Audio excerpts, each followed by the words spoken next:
I'd like to introduce to you Dr. James McCormack. He is a member of the Pharmaceutical Sciences faculty at the University of British Columbia. He's an engaging speaker. He's had extensive experience both in BC and internationally. In fact, I was told that he's given over 400 seminars. He's published more than 100 articles, and he's edited 2 textbooks. Dr. McCormack also co-hosts a very popular podcast, which I think we will be hearing about as he speaks. I think for us, it's really interesting to know that he has won awards for his teaching at both the national, provincial, and international levels. So, without any further ado, I'd like us to meet Dr. James McCormack.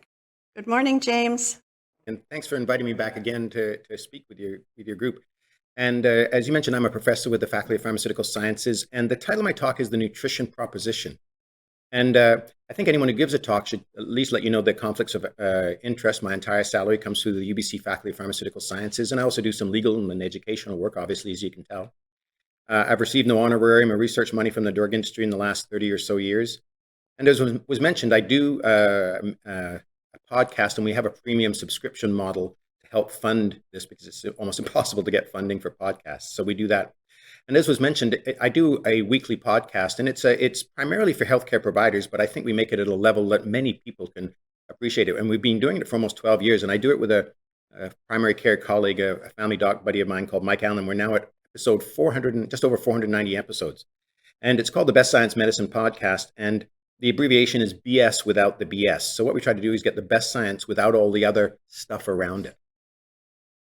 And then I also work with a group where we develop primary care guidelines. And we've done a number of them recently on how to deal with lipids, cannabis, back pain, neuropathic pain, and a variety of different things. And also because I'm a teacher and I'm a tenured professor, and I can do whatever I want pretty much. I also do some fun videos to try and do educational messages through parodies of music. And I'll just play a couple clips of them for you. But I cover a variety of different topics, some on nutrition, evidence-based practice, how to choose wisely, and so on. And I'll just play a couple of them for you. So the first one is just a clip of a parody of Coldplay's Viva La Vida, and it goes like this.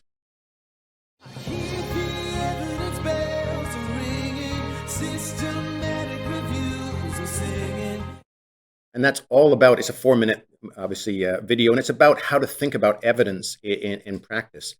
And then we also make sure, we want people to choose things in healthcare wisely. And so we did a spoof of the song Happy, and it goes like this.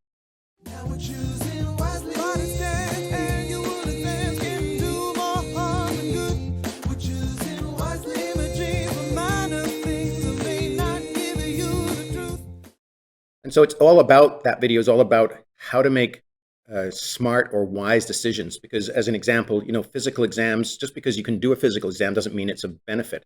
And there's some decent evidence that if you're not sick, you really don't need an annual exam. So I think these are the big questions we all have, and I'm going to try and answer these. And I forgot to mention on my first slide there is you can go get a handout for all this material at our website. These are the big questions we have. Is there a God? Does my butt look fat in these jeans? And what foods are healthy? Because I'm not a complete moron, I am not going to answer those top 2. I'm just going to stick to what foods are healthy. So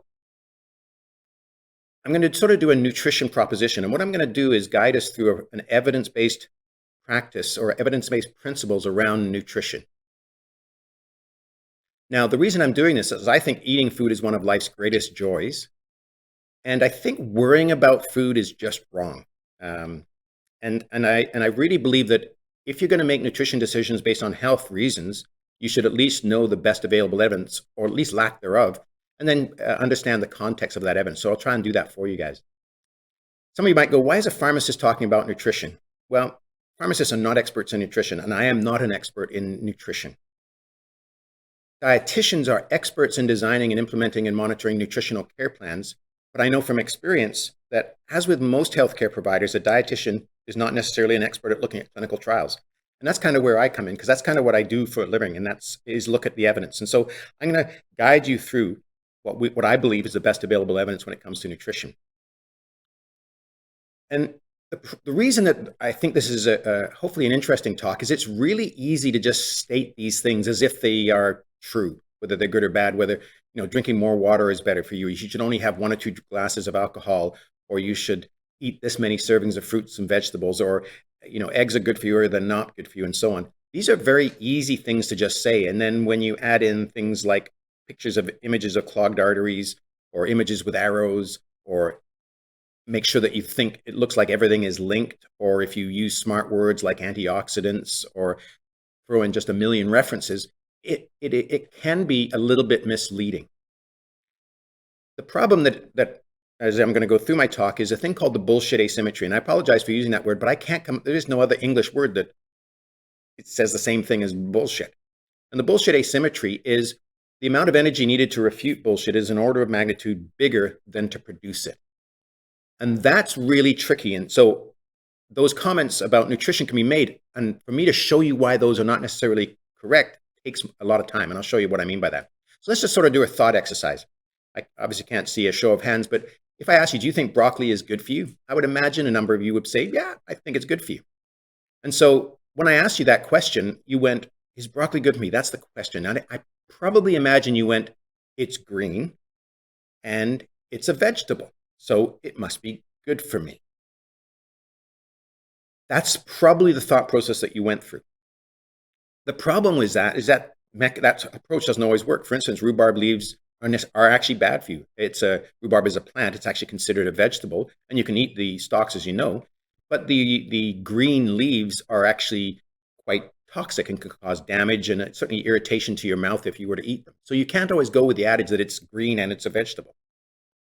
And here's just an example, and I purposely blanked out the name of the person, but this is an example of what you would see if you went and looked about broccoli, and this is according to a nutritionist. And the article started with, you know that broccoli is good for you, and it is a superfood.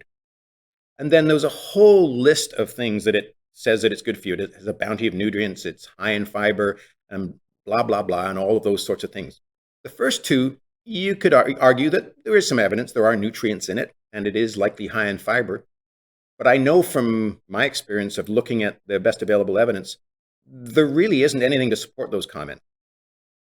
At best, those comments or claims have very low quality evidence, and in general, they have no evidence whatsoever.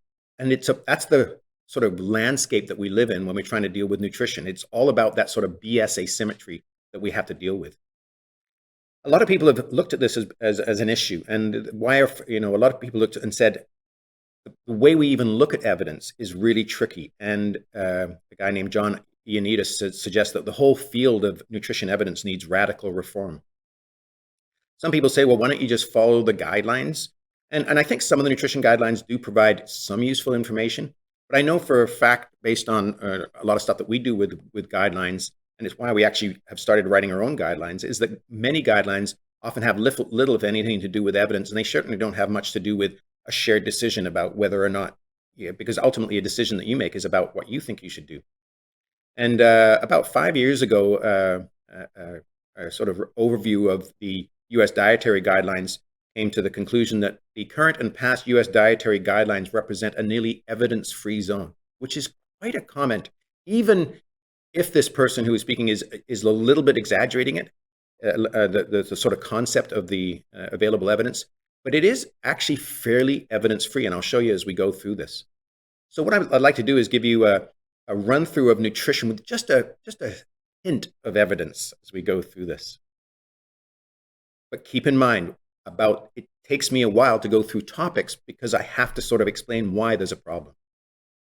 A little bit of self-promotion. I'm putting together a book which is not quite ready, which is annoying to me, but it's for this talk. But there's an upcoming book called The Nutrition Proposition because I thought it was so important that we look at that you guys be given the information about how we when it comes to eating food. So how do we answer whether or not a food is good for you? Well, I'm going to show you two approaches that we take that are considered at least moderate or suggestive or even strong evidence that a food does something. The first way is we have a randomized controlled trial.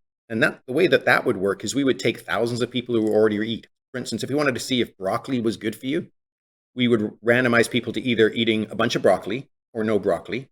And then we'd follow them for 3 to 10 years and then identify whether or not they have a heart attack or a stroke or whether they die. That's the best way. A randomized control trial is the way that we do it.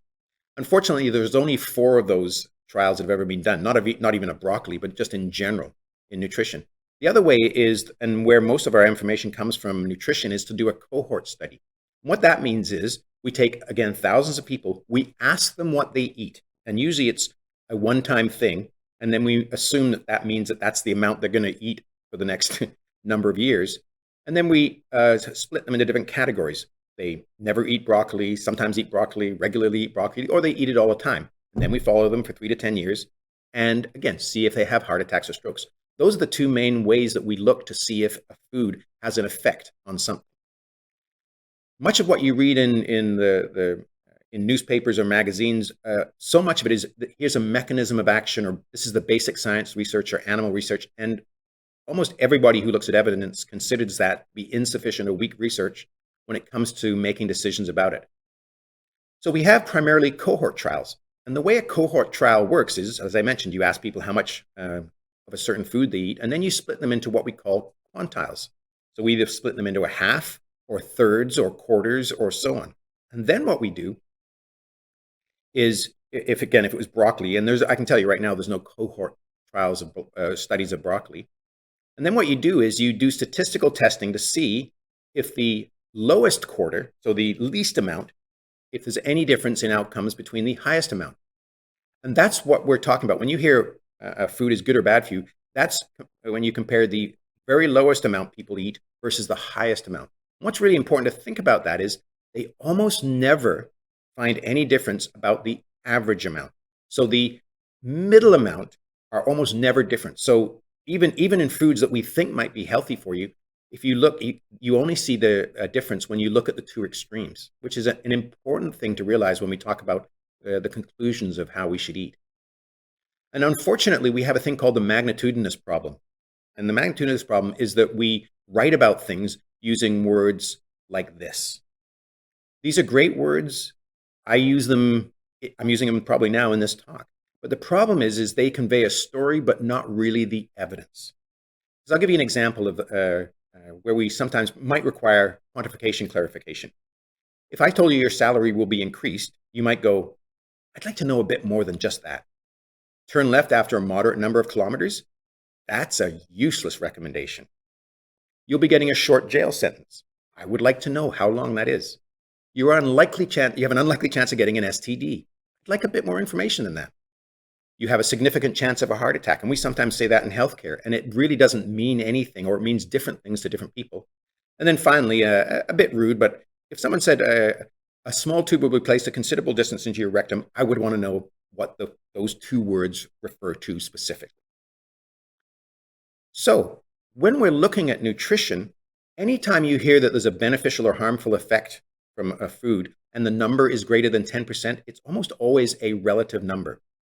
What that means is, and I'll use money as an example. If you buy something for $10 and it's 30% off, I'm sure almost all of you could say, well, I know that now the new price is $7 and I've saved $3. I think that's a fairly simple math to do in your head. Where it gets tricky with medical research, that 30% off that sale is a relative number. For those of you who are math teachers, you should be all over this. With medical research, when we look at outcomes such as a heart attack, we'll see 10% of people have a heart attack in one group. And if we can reduce that chance of a heart attack by 30%, the risk of a heart attack goes from 10% down to 7%. Again, very similar to math to the money thing, but what you can see is the actual absolute difference in the chance of a heart attack is 3% because you're going from 10 down to 7. Even though 30% is the correct number, it is misleading to say the least, because if this was the true case, we would know that if you give this drug or treatment, about 3% of people benefit because it goes from 10 down to 7, but 97%, which is the opposite of 3, get no benefit. So that's where we even run into problems with giving numbers to put evidence into context. So that's a very quick run through of some of the concepts around evidence. And now what I want to do is sort of run through a number of examples of the evidence that we have for food. So I'm going to try to show you these things rather than tell you, because I can't tell you how little I care what you eat. I'd like you to know the best available evidence. So let's just use some examples. I'm going to talk about macronutrients, fat, carbohydrates, and if I have time, we'll get to things like fruits and vegetables, alcohol, and meat. So macronutrients, there's a big debate about how much of carbs and proteins and fats should we eat. And we need a little bit of grounding in what we mean by macronutrients. Right now, the average diet worldwide, we about 65% of our diet is carbohydrates, proteins 10%, and fats 25%. And the average diet in North America is a little bit different, very similar protein amount, but we eat about 50% carbs and about 40% fat. So that's what we generally eat right now. Then we have some problems actually with the definition of what is low fat and low carb. For the purposes of what I'm talking about, low fat is less than 30% fat, low carb is less than 20% carbohydrates. And then you've probably heard of the ketogenic diet, which is a very low amount of carbohydrates. So that's how we sort of look at the concept of macronutrients. So here's one of the more recent cohort studies. Remember, that's where you ask people what they eat. And for those of you who are hopefully decent at looking at graphs, if you can see on the one axis, that's how many people ended up either dying or getting cardiovascular disease. And then on the other axis is the percent of carbs that people ate. And I don't know if you can see, but on this graph, the only difference they were able to show, there was no difference in anything for the different levels of carbohydrates, except for mortality. So mortality was about 2 to 2.5% higher in the group that ate a lot of carbs, relatively 75%, but no difference for the rest of them. When you look at fats, it was kind of the opposite of that. In fact, it didn't make any difference whether you were eating 20, 25%, 30, or 35% fat. The only time there was a difference was when you were eating a lower amount, so 10% or less of fats. And again, it was about a 1 to 2% higher risk of death, but interestingly, not cardiovascular disease. So it was just mortality for those two. And the same thing with protein. Very different, almost no difference for any of these things around, in the sort of middle range of the protein that we eat. But if you got to a lower amount of protein, again, there was increased risk of mortality. And again, we're talking not a big number. We're talking, again, maybe 2 to 4% higher. And that's going over a number of years, and in this case, about 8 years. So there was no association in this group with any bad outcomes with regard to heart attacks and strokes with any of these macronutrients. And the only association was mortality, was at extremes, so to speak, at high carb, low fat, and low protein. And I gave you the percentage numbers for that because to figure all this out, that's where you need to know those sort of numbers. And here's another one that just also came out recently. And they looked at, again, the association between mortality and the amount of carbohydrates you eat. If you remember, we eat relatively about 50% of our carbohydrates, 50% of our diet comes from carbohydrates. And that's the reference place that they used. And as they looked at people who ate 55 to 65%, there was no increase in mortality. When you got to 65%, that was a 16% relative increase in mortality. And as you reduced carbohydrates, the more you reduced carbohydrates, the more mortality went up. And those are relative numbers. And if you take those numbers, you can actually ballpark how much longer do you live after age 50. And as you can see, the best amount to be ingesting for mortality was about 55% because you'd live 33 years longer. But as you got to the more extremes of carbohydrates, you were losing, based on this evidence, about a year, and in some cases 2 to 3 or even 4 years as you got to lower carbs. So you'll notice that this information doesn't go anywhere close to anything to do with really low carbohydrates or ketogenic diets. But this is the best evidence that we have for different carbohydrates. When it comes to really low carbs, like the less than 20% or even the ketogenic diet, which is very low, relatively speaking, carbohydrates, it's important to know there is not a single randomized controlled trial that's ever looked at important clinical outcomes. There is not a single cohort study that has examined what happens with people who eat low levels of carbohydrates. all we have to date so far is we have a few randomized controlled trials that look at what we call very low carbohydrates diets and compare them to low fat or control. And what we have found so far is you do lose a little bit more weight, roughly about 2 kilograms, so roughly 5 pounds, over anywhere from 4 to 12 months. Your LDL, which is your bad cholesterol, goes up, which would be a concern, but your HDL, which is your good one, also goes up. So the big major difference on these is you do lose a little bit more weight on that diet, but there's a huge variation in how people respond. There has been one group that's looked at people who have type 2 diabetes. And what is actually interesting is if you aggressively lower carbs, you see that the number of people who no longer have diabetes is higher at 6 months, about 60% on low carb and 30% on control. So that's a relatively important finding. The problem is much of it goes away after about 12 months. And you can see even on the control, low fat, a number of people are no longer diabetic on a reasonable diet. So that's basically a lot of what we know about low carbs. One of the interesting thing is low carbs actually have important harms on quality of life.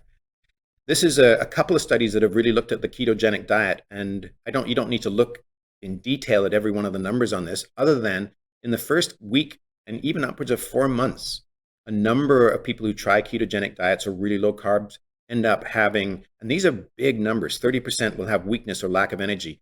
Around 50 or so percent will have headaches and constipation and nausea. And literally, this is the only diet that I'm aware of that actually produces side effects. And from my experience, if you would never get a drug on the market if it had this level of side effects. Now, the nice thing about it, when you get to 12 months, if you can tolerate it that long, you get used to that. So that it's important to put all of that into context. Now, I'll quickly run by a few interesting things about fat.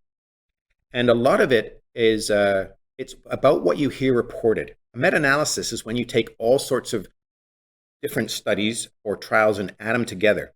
And there's been a few of these that have looked at saturated fat or reducing fat. And the evidence is in the bottom part of that slide. I'm not expecting you to look at that other than that you can see that is the evidence. And what's really interesting is what we want to know is there, if you reduce saturated fat or reduce the amount of fat, do you have an impact on heart attacks or heart attacks plus strokes or mortality? And a number of people have actually looked at this evidence in what we call meta-analyses, which is, again, putting trials together. Three groups of people since 2010 have come out with articles that say fat is bad. 5 of them have come out and said fat is not bad. And that's where the frustration lies in when you read about all of this stuff. And the thing is that they seem to be diametrically opposed opinions. But what, in a nutshell, the difference is going on is they're all looking at the same evidence, but the people who say that fat is bad typically only report the evidence around heart attacks. And they do show there's a reduction in heart attacks when that happens. But the people that say fat is not bad look at the combination of heart attacks plus strokes, which is actually more important. That's overall cardiovascular disease. And they also look at mortality. And in general, they find no difference when you replace saturated fat or reduce fat. So it's an interesting concept, is that we know the evidence. It's how it's reported that seems to influence whether you think fat is good or bad for you. And we also have done a number of cohort trials. That's where we ask people how much fat they eat. And I've got, again, all the evidence in that bottom corner for you. But I just want to give you the synopsis of what we find when we look at different cohort studies. There's been 10 that have looked at this since 2009. 7 reported on saturated fats, which was always sort of the bad fat. None of them found any associations with heart attacks, strokes, or mortality. And it's why we've pretty much gone away from thinking that fat is bad for you. 5 reported on trans fat. And if you're wondering what is in trans fat, it's in basically all the food that we all like that tastes good. Lots of other food. But it's that type of food, the more fast food type of things. And 3 showed an association with heart attacks. 2 showed an association with heart attacks and strokes. And 2 showed an association with mortality. So all of the different endpoints. So if there is a bad fat, it's in particular trans fats. There have been two groups that have looked at saturated versus poly or monounsaturated fats, and we were all being told that unsaturated fats are, better for you. And these meta-analyses do show that they look at in favor of switching saturated fats with poly or monounsaturated fats. But again, these guys unfortunately only look at heart attacks, and so it may be somewhat selective reporting. What I can tell you, when we look at the best available evidence for things like the ultra-processed food, which is basically foods with trans fat and that sort of stuff, we at present typically eat about 50% of what we eat is actually ultra-processed food. So that's all of the sort of the foods that we get in fast food places or pizzas or that sort of stuff. And the cohort studies are incredibly clear on this, that anywhere above 40% is associated with a 25 to 50% relative increase in heart attacks and strokes and mortality. And that evidence is fairly clear. And the size of the effect of ultra-processed foods on those outcomes is larger than you see with almost any other foods. Now, it is a cohort study, so it may not necessarily be, we can't say cause and effect, but that's some of the best evidence we have of harm from foods. However, and there's a really important caveat to this, that's if you eat 40% plus. If you look at people who ingest about 30% or less, which is not North America, but many European countries, there's literally no association with bad outcomes if you're eating some of this ultra-processed food. So so a lot of the messaging will be about that concept. It's in moderation. Here's an example, and I'm sure we've told all of our children that you have to eat so many vegetables and fruits and vegetable servings a day. About 6 or 7 years ago, there was, now you have to eat at least seven a day. And that came out in March of 2014. And then a few months later, it's 5 a day. And again, doesn't this drive you crazy? Because what's the right answer? Well, one, we can't really give you a great answer, but it's frustrating when these researchers actually had almost identical information but came to different conclusions. So one of these was a study, the 7 per day was just a single study that looked at the association with all sorts of different outcomes. And the other one looked at where they looked at all of the different cohorts that have looked at it. And I don't know if you guys are great at looking at graphs, but this is a graph of overall mortality on one side and the number of fruits and servings of fruits and vegetables along the bottom. So 0, 1, 2, 3, 4, 5. And you can see those lines. Those lines are what happens to mortality. Mortality goes down as you eat more fruits and vegetables. The 5 per day study, you can see that blue line levels off. So they didn't say that you should eat more than 5. Whereas the 7 per day study said, you can see our curve, it doesn't quite flatten out. That's why they said there was no statistical evaluation of it. They just said our line is a little bit not quite flat. The problem with that is when you do research, there's what we call a confidence interval or a plus minus around all the research. And when you do that, for all intents and purposes, they are showing identical results. There is no difference between what they showed, what the two groups show. And what we can confidently say is that when it comes to at least mortality and daily intakes of fruits and vegetables, you get some benefit when you go to 1, 2, 3, 4. But when you get to 5, it probably flattens out after that. So do you always have to get to 5? No. The more you eat, probably the better. And that's as much as we really know. So alcohol, probably an important thing that we're now still involved with the whole COVID thing. You've probably heard that you can drink 1 or 2 drinks a day and it's good for you and so on. Well, in 2018, a group came out and said there is literally no safe level of alcohol. And this was a group done by a very, very well done evaluation done by the Bill and Melinda Gates Foundation. And it was it's the only alcohol study you really need to look at because it was very well done. The results were very clear. Their conclusion just happened to be wrong. But let me show the evidence. And again, this is why it takes a while. So this is this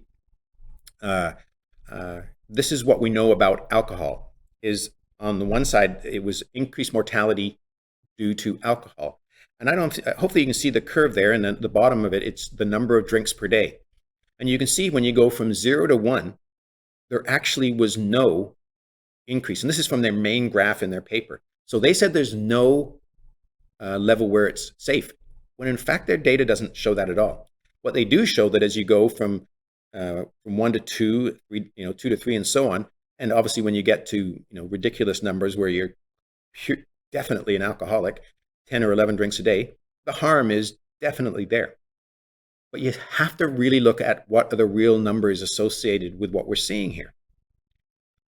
This might be a bit complicated, but they provided, not in the original paper, but in a further report, they looked at what's the actual absolute risk of when you drink 1 drink a day to creating an alcohol-related problem over a year. If you have 1 drink a day, and this was not statistically different, so in fact there's no difference, but if they did show that it's 4 per 100,000. 2 drinks a day, it's up to 63. But even if you extrapolated that over a lifetime, we're talking about a 1.5% absolute increase in the risk of getting a bad outcome from alcohol.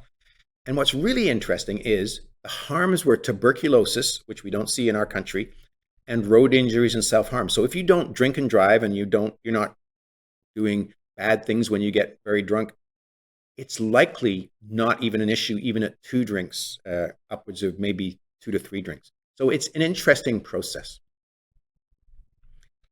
And if you're really interested in what alcohol does to all your different body systems, the reason we say that alcohol reduces your risk of cardiovascular disease is because the evidence does support it.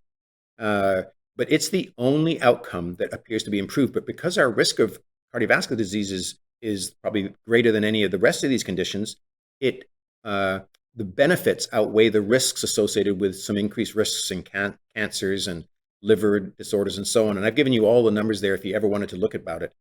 But what I think you can clearly say is, again, a couple of drinks a day, if you wish to drink, is likely not harmful.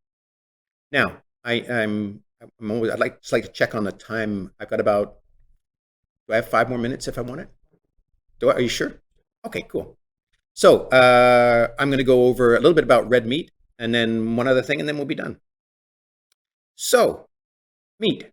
Meat is really interesting because there's a big food fight about meat. And about almost 2 years ago to the month, there was a group that came out and said meat is not bad for you, and it depends how you look at it. But this group came out, and again, might have to put on my glasses because I can't see this. So this is a group that is called the True Health Initiative, which is a group that does actually a really, really good job of looking at the best available evidence. And they said somewhere between 0 and 3 servings per week is good. So they suggesting that you could go down to 0, but you can have some. Another group, which is also actually very good at looking at the best available evidence, came out with what they called a systematic review, where they looked at all the best available evidence.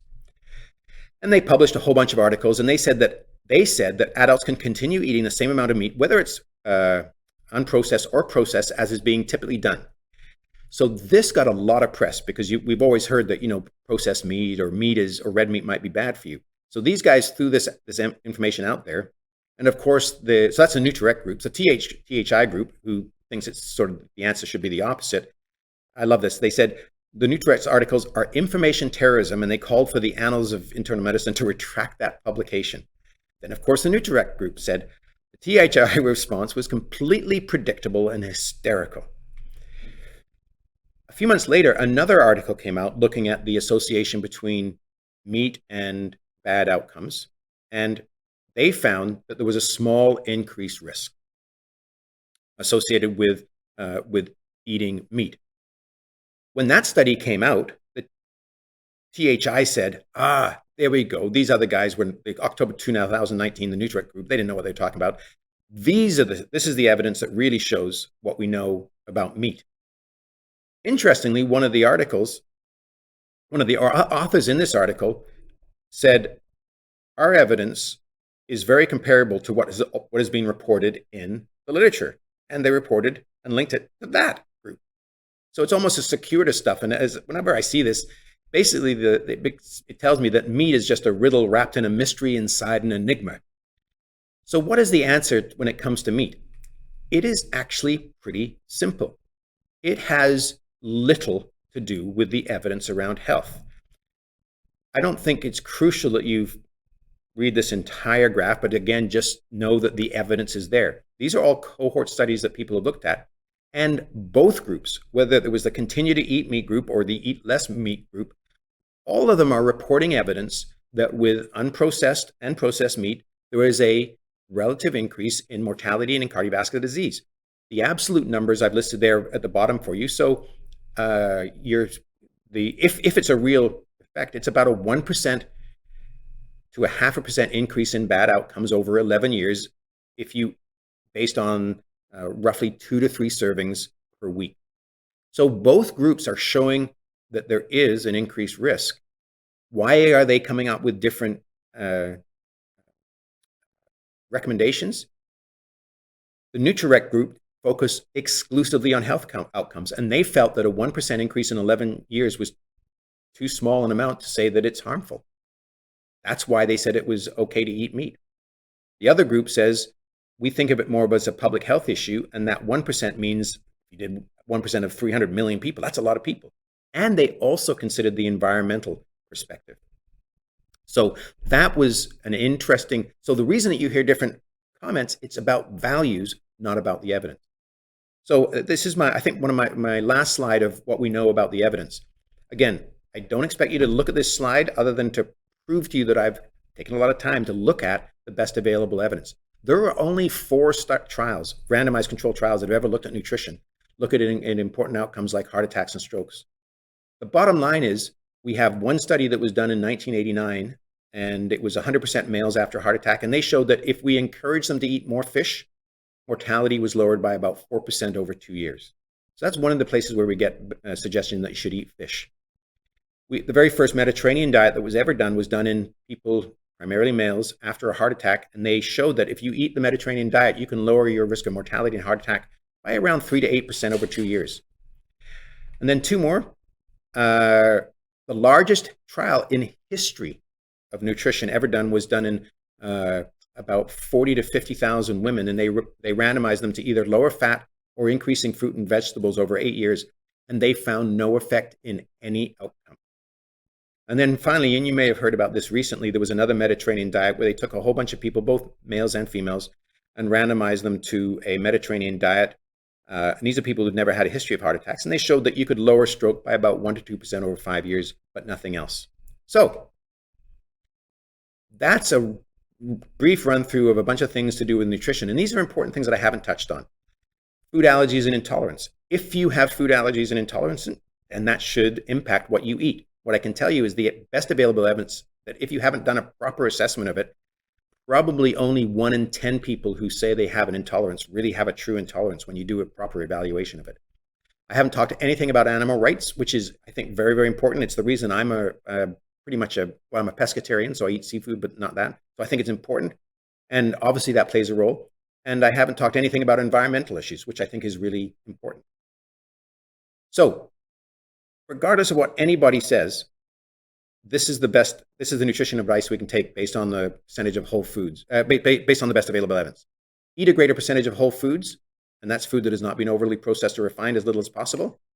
Eat more vegetables, and this is everybody, this is almost anybody who talks about food.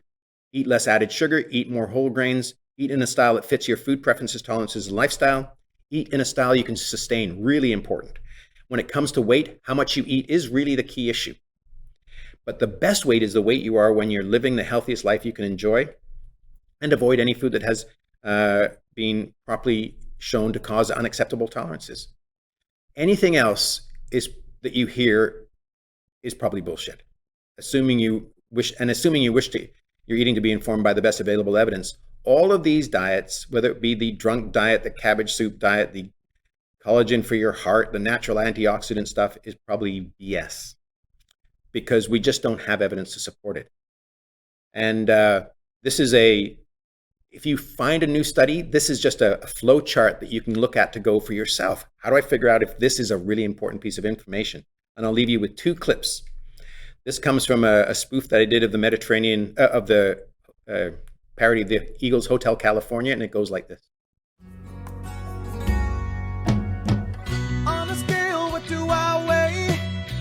mind's on an eclair, a warm smell of a deep ditch, rising up through the air. And the final conclusion would be this. Why don't you just eat Mediterranean? Such a healthy place, such a healthy place. All the food tastes great. So I'll leave it at that, and I'd be happy to answer any questions you have, or at least I'll attempt to answer the questions you have. Oh, thank you so much. That's a lot for me to think about, a lot for all of us to think about. But what I love about it is that there's much more freedom of choice in the way you look at food than in the way it's often looked at by some of our advisors. We do have some questions actually that have been asked. One question is, what about vitamin supplements? Yeah, so I purposely ignored that process, especially in the book that I'm writing, and it's for a variety of number of reasons. The evidence is, I think, outstandingly clear that if you eat a reasonable diet, you don't need any supplements at all. It's really overwhelmingly clear. We did a bit of a fun thing on the whole concept of supplements, and actually the good thing about supplements is it's actually quite easy to do large randomized controlled trials, and we've done those for vitamin A and vitamin E and vitamin D and all that sort of stuff. And if you're otherwise eating a healthy diet, almost every person who looks at this stuff says you don't need that. Now, are there absolutely people that have vitamin deficiencies regardless of what they eat? Absolutely. And so in that case, it's really useful. But I wrote an article or an op-ed in the Vancouver Sun 2 or 3 years ago about this whole concept of supplements. And I said, if you really want supplements to work for you, what you do is you buy a bottle of, doesn't matter what it is, and then find a friend who lives about 5 kilometers away, go there, give them that bottle, and then go home. And then every morning you wake up and you either walk or run over to their house, get it, look at them. You can take it if you want, but you don't even have to take it. That will probably provide you as much benefit as it would be if you actually took it in the first place. Really, if you really want vitamins and minerals and supplements to really work, buy them and send them to countries where we have true vitamin deficiency. And there's a lot where we have a lot of malnourished people. So most evidence, and I used to be a reasonable fan of vitamin D, but the evidence for vitamin D is just, it's getting more and more showing that it does less and less. Okay, well, thank you. That's a most interesting answer. I got from that the exercise of going 5 kilometers back and forth is as beneficial as the pill you might have swallowed. Exactly. That was, yeah. Yeah, that's great. Thank you. We have another question. It's not really a question, it's a plea. Bacon, please tell me it is a health food. So so as you mentioned, so bacon would come under the concept of processed meat. Well, actually, it's a little bit on the edge of whether it's processed meat or not. But what I can say is that if you're trying to figure out is bacon good for you or bad for you, go and look at the evidence that I just showed for meat. So it is likely that there is a 1% absolute increase if you eat 3 more servings of it a week and so on. But so the answer is really, I think, simple. Everything in moderation. If you like bacon and you have it once or twice a week, I don't think anyone can say that that's harmful. Now, there are issues around animal rights. There's issues around the environment when it comes to meat. So I don't think we should ignore those at all. But if you're truly asking about the health aspects of it, hopefully I've sort of answered that question and put it into a context for you. This is an interesting question. What about soil? I've heard that the veggies grown 50 years ago had more minerals and vitamins than in industrial farming produces today. So, I haven't spent an awful lot of time looking at that. Let's assume there is a difference. You can almost guarantee it's not going to be that big of a difference. And remember how I laid out the best available evidence is that if we look at, does it have this nutrient or that nutrient in, or a mechanism of action, or we have animal studies that look at it, That's all considered actually very low evidence. And let's assume let's assume that what you said is true. We still are, the only way that we can look to see if those things are harmful or not harmful are doing cohorts and randomized controlled trials. And all of the cohorts and randomized controlled trials, many of the ones that I've shown you are ones that have come out in the last 20 years, which I'm assuming then that is the food that we'd be eating that would have, if it was grown in different types of soil. All of whenever you hear those sort of comments about it's the soil or it's organic or it's whatever, you do have to realize that we literally cannot answer those questions. It's almost impossible. But we make a lot about things like mechanisms of action or nutrients and so on. Are those people wrong? I don't know. Are they right? I don't know. Do they know if they're right? They think they are, but they can't even know if they're that right. They are making a huge leap of faith when we're trying to figure it out from the best available evidence. So I'm not trying to say that they're wrong.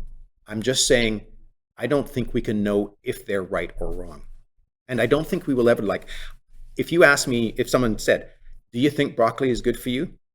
That is a question we will never be able to answer.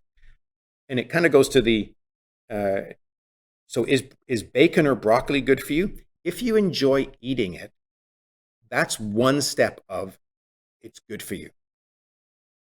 If you eat nothing but broccoli and bacon, probably not good for you.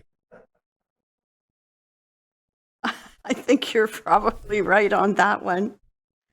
There's another question that's come in. Many of us in our peer group take statins, and these are prescribed for us in an effort to lower cholesterol or to maintain a appropriate level. Is there evidence that in fact they do that? Oh, absolutely. Yeah. So let's put that into context. So now we're going to drugs, which is what's interesting. I just think drugs are another treatment.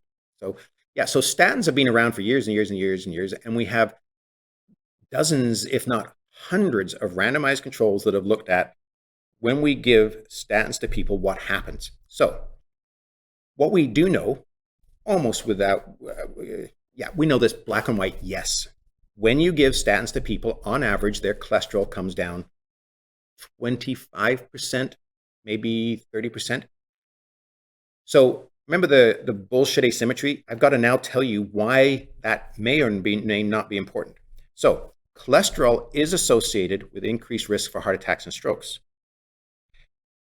We know that when you give statins to people in very large, well-designed trials, that when you give statins to people who have actually just any cholesterol, it really doesn't really matter how much cholesterol, what level of cholesterol you have. When you give it to people, their risk of heart attacks goes down by 25 to 30%.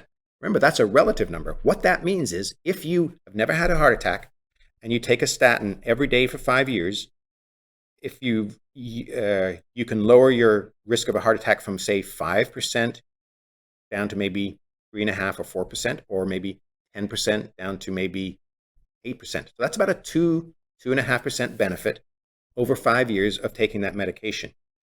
If you've had a previous heart attack, the absolute benefit is probably about 5% over 3 to 4 years. But that means 95% of people don't get any benefit. So if it was me, and I could have a 5% benefit of reducing mortality and or heart attacks, and the pill didn't cost anything, it didn't annoy me to take it, and I didn't have any side effects, I might consider taking it. But all drugs have side effects, all drugs cost money. The one thing I would encourage you to suggest is we know that statins reduce the risk of cardiovascular disease. This is a whole other talk. Once you're on a statin, there is absolutely no, in my opinion, any reason to measure cholesterol ever again. So that makes it much simpler. But I'm sure you'll probably get your annual cholesterol level and blah, blah, blah. The evidence is overwhelming that that's not needed. Thank you. That was a thorough answer to that question. One of your slides illustrates the Mediterranean diet, and you said that that's probably a good pattern for people to follow. Are there ways of customizing the Mediterranean diet to suit perhaps cultural differences. Like I always associate it with olive oil, for example, Yeah. and lots of tomatoes. I'm wondering if we have a lot of different cultures in our makeup, and people might perhaps not want to go to olive oil and tomatoes. Does the diet work if you substitute other things for those? Yeah, so, that's such a good question, and it's almost impossible to answer because it is really difficult to even test if something kind of like the Mediterranean diet has health benefits. The problem with the Mediterranean diet is there is no clear definition of it. It is we know what it is, so we can kind of go, yeah, you're right. It's olive oil and nuts and vegetables and fresh fruit and all that sort of stuff. But interestingly, in one of the very first Mediterranean trials done that I reported on in that talk, the very first recommendation was eat more bread. So that kind of goes against what everyone is saying. Well, no, you don't want bread and that sort of stuff. So all I can tell you about the Mediterranean diet is the following. If you eat something that's similar to it, you should get probably a similar benefit. Is it because of the tomatoes? Is it because of the alcohol? Is it because of the fact that you're sitting out on a veranda eating a really nice meal and the ambiance is lovely? No one can answer that question. The one study that's looked at the Mediterranean diet, there were 3 arms to that trial. The first one was a low-fat diet. The next one was a Mediterranean diet where they gave people additional olive oil to eat and also to use on their salads and cook with. And the other arm was the Mediterranean diet, plus they got a bunch of mixed nuts to eat every day. Those 2 arms, the Mediterranean diet with olive oil and the Mediterranean diet with additional nuts, was shown to have the reduction in the stroke that I mentioned in that outcome. So you should eat the Mediterranean diet as much as you can, given that we don't really know what it is. And actually it varies province to province to province in the Mediterranean. Eat as much of it as you have seen. But if you don't like tomatoes, don't eat tomatoes. If you say, should you drink alcohol? Well, only if you wish to drink alcohol. So we don't really know what part of the Mediterranean diet is. It's the je ne sais quoi of the Mediterranean diet, almost. Isn't it je ne sais quoi? Yeah. But now, if you ate 100 pounds of the Mediterranean diet every day and didn't do any physical activity, that probably wouldn't be good for you either. Right. You mentioned eating more bread, and a question came in. I wasn't sure if we'd have time for it. I'm hoping we do. Okay, we have time for one more question. Someone has asked about the glycemic index. This apparently was mentioned to them by their doctor, that they should examine the glycemic index of breads and other carbs. What could you say about that recommendation? Yeah, so that is an example, and I am not saying the person who is telling you that is wrong. What I'm saying is we just don't know. There is definitely a glycemic index, and that's how much when you eat a certain amount of food. And again, now I'm getting into the role of a little bit outside of my expertise, a little bit, but it's the amount, it's how quickly the glucose goes up when you eat different types of food. And there is a theory. I would hesitate to say it's not really proven all that well. Remember, I said I've shown you much of the best available evidence for some of the key things around carbohydrates, fats, and all that sort of stuff. So the problem that I have where we say you should look at the glycemic index. Now, if you are morbidly obese, all bets are off. That's a different kettle of fish, if you will, to have a food analogy, I guess. So that's all bets are off. Morbid obesity. I'm not talking about people who are overweight, because the evidence for people who are overweight is sketchy at best, that it's actually harmful. And by overweight, I mean a BMI somewhere between 25 and 30. Probably not a big issue, really. The problem I have with that, you look at the glycemic index and how much fat does this have? One, it's time consuming, and I never want to go out and have a dinner with a person who cares about that.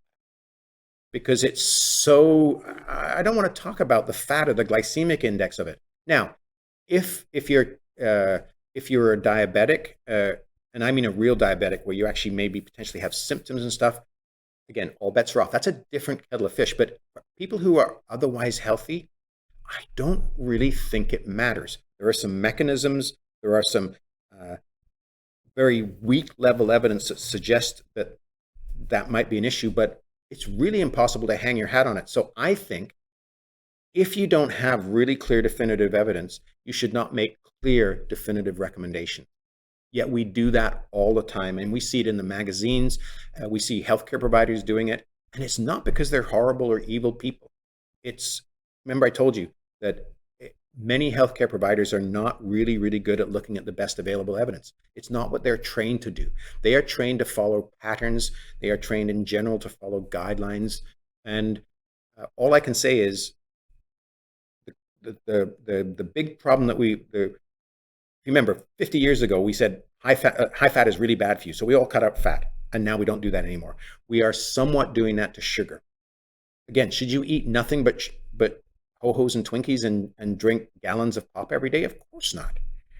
But it's, again, everything in moderation. So the only nutrition advice I can give you is that list of things. And I think that's what everybody agrees with. Outside of that, we're getting outside of a really solid evidence zone. Okay, well, thank you for that. That's a great answer. Well, I'm getting the signal that our time is up. And I really want to thank you again for coming today. My pleasure. It was a lot of fun. It was. It's always fun when you speak. I know that. Well, thank you so much. And we'll look forward to getting that book of yours when you get it published. Great. Thank you.